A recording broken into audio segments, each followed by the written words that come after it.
tausiah kita pada malam hari ini kultum kata-kata bahwa tentang jangan menzalimi antar sesama.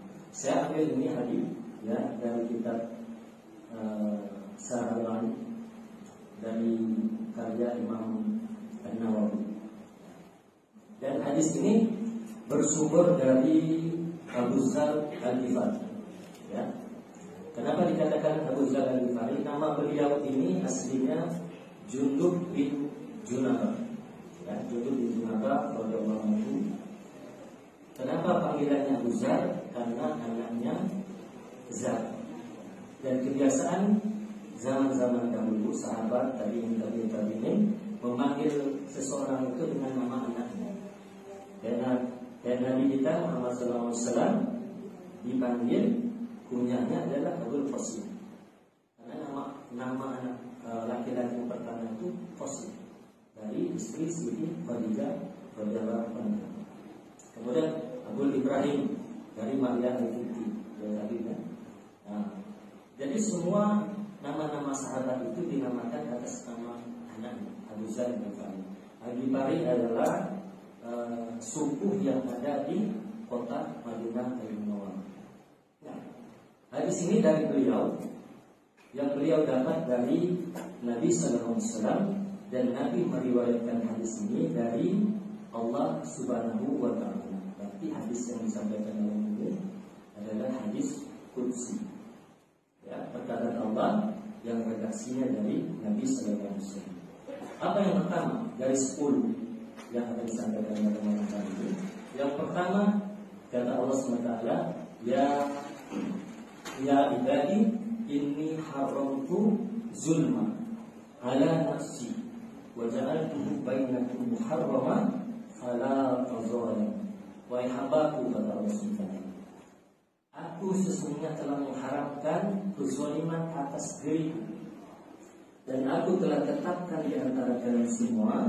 Maka dari itu kata Allah, fala tazalamu, maka janganlah kalian saling menzalimi satu sama lain. Ini bukan pesan Nabi, bukan pesan sahabat, ini pesan Allah SWT. Tetapi pada kenyataannya pada sampai detik ini juga kezaliman itu terjadi dan terjadi. Apa bentuk-bentuk kezaliman yang nyata sekali ya di area zaman media sosial ini adalah kezaliman para petinggi, pertaniaga, dan anak perusahaan pertanian.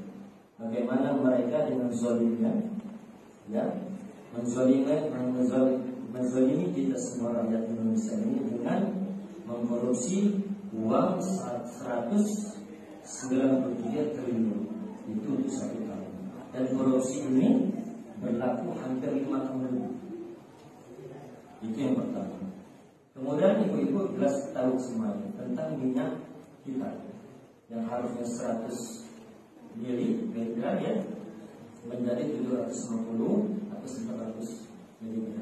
Ini sesuatu yang sangat benar-benar kezaliman. Karena kezaliman itu kata para ulama itu artinya melewati batas atau mengambil hak milik orang lain. Dan ini mustahil bagi Allah SWT. Sifat Allah tidak akan zalim kepada manusia berdasarkan hadis yang kita sebutkan. Kemudian apa lagi kezaliman yang terakhir ini?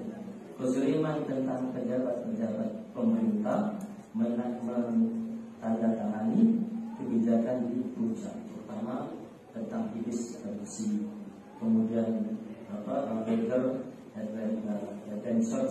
Itu salah satu dari kezaliman yang mereka buat untuk rakyat Indonesia. Akibat dari tanda tangan mereka, lihat banjir di Pusat, lihat banjir di Bogor, lihat banjir di Bekasi, sampai airnya itu bisa lantai 2 rumah di Bekasi itu tertutup oleh air sungai.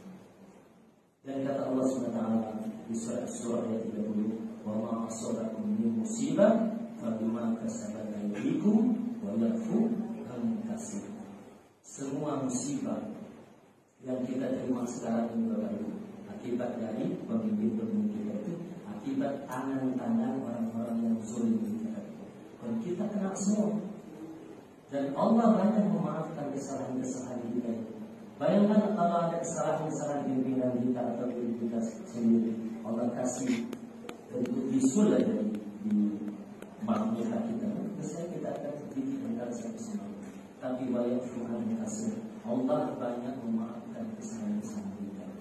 Itu yang pertama.